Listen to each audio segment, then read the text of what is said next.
In Peter Parker, Spider-Man issue number 35 from Paul Jenkins, we get to see the effect Spider-Man has on people, even when he's not there. The story starts off with a kid named Lefron exiting his school bus and heading home. Some kids on the bus are talking about one of the kids, Rochelle, having an upcoming birthday party that Lefron wants to go to. As he's walking home, it's apparent that he lives in a bad neighborhood that seems run down. He runs inside his home and quickly calls for his mother. He tells his mom that Rochelle is having a birthday party and that she said he can go if he brings an expensive birthday present, one that's at least $20, and that she's gonna have pizza from Pizza Shed. He asks his mother if they can go get a present, only to see his mother lying face down on the couch, surrounded by used cigarettes and alcohol. He tries to explain his day to his mother again. His mom finally wakes up, greeting Lefron, and asks him what the time is, with him saying it's 4 o'clock. He then asks where dinner is. She tells him that's in the fridge and to not bother her anymore since she's got a headache. He walks over to the fridge and tries to ask her again while doing so if he can go to the birthday. When he opens the fridge though, the only thing he sees inside are beer cans. He then goes to his bedroom and closes the door, taking a glance out through the window and then pulling a box from under his bed. He opens it to reveal a Spider-Man trading card that he has. He closes his eyes, and when he opens them, he sees Spider-Man right in front of him. Spider-Man calls him his secret sidekick. Spidey tells him that his spider senses were jangly, which means that Lefron has some big news.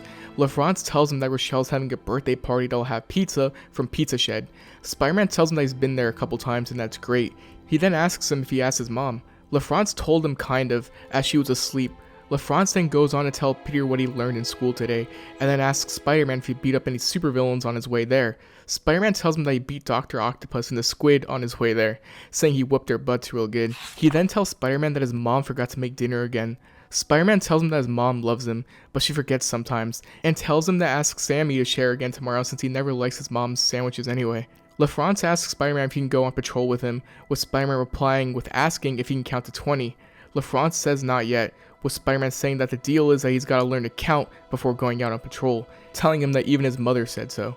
He tells Lefron that only the educated are free. Spider-Man then swings away, saying he's got a rhino to catch. It then shows Lefron the next day at school. It shows drawings the kids made of who their heroes are, with Lefron as being Spider-Man. The kids are then shown doing arts and crafts, with the teacher asking the kids if they need help, with all the kids enjoying themselves. With it then showing Lefron drawing by himself in the corner, happily, pictures of Spider-Man. I digress, but this is my favorite bit of the comic. Reminds me when I was a kid drawing pictures of superheroes too. Anyways, the next panel shows a principal of the school looking at Lefron's pictures of Spider-Man, showing pictures he drew of his mother and his rough neighborhood as well, but also showing him and Spider-Man together. The principal mentions how he doesn't know whether to be pleased or alarmed, not because of the Spider-Man fixation, but of the planes flying around shooting people. It then shows him talking to Lefron's aunt Alicia and her boyfriend Ray. The aunt mentions how her nephew likes drawing planes, and she then mentions how her sister's hanging around gangs again. It's revealed that they're trying to take Lefron into foster care with them. The principal then tells him that they can't do that unless Lefron's mother gives him up willingly, and proceeds to tell him that his situation has not become dangerous yet. Ray, the boyfriend, gets angry, and tells the principal that they can pretty much find him dead any day they go there now. He tells him that's only a matter of time before Lefron runs with the gangs, and asks him what needs to happen before someone sets it straight. The principal replies with saying he'll talk with social services again. It then shows Lefron running home from school that day, calling for his mother, only to see her getting attacked by a gangster. Lefron asks his mother what's happening, with his mom telling him to run into his room. He does just that, as it shows her being abused in the background as he does so. He then picks up his Spider-Man card again, closing his eyes. He hears Spider-Man again, asking him if he's okay, only for him to open his eyes and see Spider-Man right there. He says that once again his spider senses are all jangly, and asks Lefron if that's him. Lefron tells him that Devo came by again. Spider-Man cheers him up and asks him if he wants to go out for a bit, giving him his own costume and tells him to go smash a hobgoblin with him.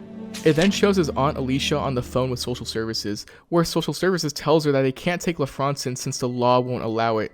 The man on the phone tells them that Lefron is better off with his mother. Aunt Alicia tries to tell him that her sister is sick and she can't take care of Lefron. Ray then takes the phone and tells social services that he thinks they just don't care, and that they just hide behind the rules and regulations, and threatens to get a lawyer. The social services guy tells him that he doesn't care for his tone, and tells him that they aren't equipped to care about Lefron's education specifics, only if he has a roof over his head and food. He then tells him that they're doing everything they can, as it shows him on a golf course. It then shows Lefron in class. His teacher is teaching a lesson about vultures. Lefron then daydreams of himself as Spider-Kid alongside Spider-Man, taking down the vulture, showing him and Spider-Man take down the villain together.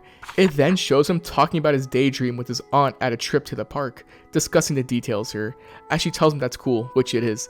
Ray comes over and asks him what he learned in school, with Aunt Alicia saying vulture stomping, apparently.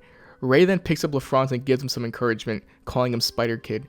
Ray then tells him that he was told he's been doing good in school, and that his drawings are amazing, asking Lefron if this is true. Lefron tells him it is, saying that his teacher put one up outside so everyone can see it. His aunt then tells him about the gold star Lefron got for his effort in math. Ray then tells him that it's impressive, and then asks Lefron how his mother's doing. Lefron says that she forgot his lunch money again. Ray then tells him that his mother loves him, and that she just forgets sometimes when she isn't well, saying the same thing Spider-Man told Lefron earlier on in the story. He then takes Lefron out for ice cream and asks him to count to 20 for him, the same thing Spider-Man asked of him earlier on as well. They then walk Lefron home, with Ray giving him a shirt to wear, with Lefron being excited about it, telling him he's going to wear it to Rochelle's house, and he can't wait to show it to his mother. However, once they get home, his aunt is shaken, holding on to Ray, with Ray telling her to wait and he'll go check it out. It then shows the police and EMS at Lefron's home, pulling 2 bodies into their vehicles. It then shows Aunt Alicia arguing with the landlord at Lefron's home. The landlord sold all of Lefron's and his mother's stuff. As she's arguing with the landlord, Lefron walks into his old room. As he enters, he sees it all empty, everything taken away. He does, however, see his old Spider-Man card still there, but ripped. He picks it up and turns around and sees Spider-Man right there. Spider-Man asks him where he's been. He tells Spider-Man that he's been away, and that he has to go live with his Aunt Alicia now that his mom is dead, and tells him that he doesn't know if he can be Spider-Kid anymore. Spider-Man then tells him that's okay, and that we all gotta go sometime, and asks him if he learned to count to 20 yet, with Lefron saying he has. Spider-Man tells him that he needs a good eye on that side of town anyway, and asks Lefron if he's still with him. Lefron then rushes to Spider-Man, crying, telling him he loves him, saying he doesn't want to go. Spider-Man tries to reassure him, telling him he knows. He tells him, though, that it's time for the 2 of them to go their own ways, and time for Lefron to look after his Aunt Alicia and Uncle Ray. He tells Lefron that he doesn't need Spider-Man anymore since he's a big man. Lefron complies. Spider-Man then tells him that big men don't hug each other when they part ways. Instead, they shake hands. He's then shown to take off his gloves and his mask, as it shows an unmasked Spider-Man shaking Lefron's hand, taking the lessons learned from his greatest role model into the next chapter of his life.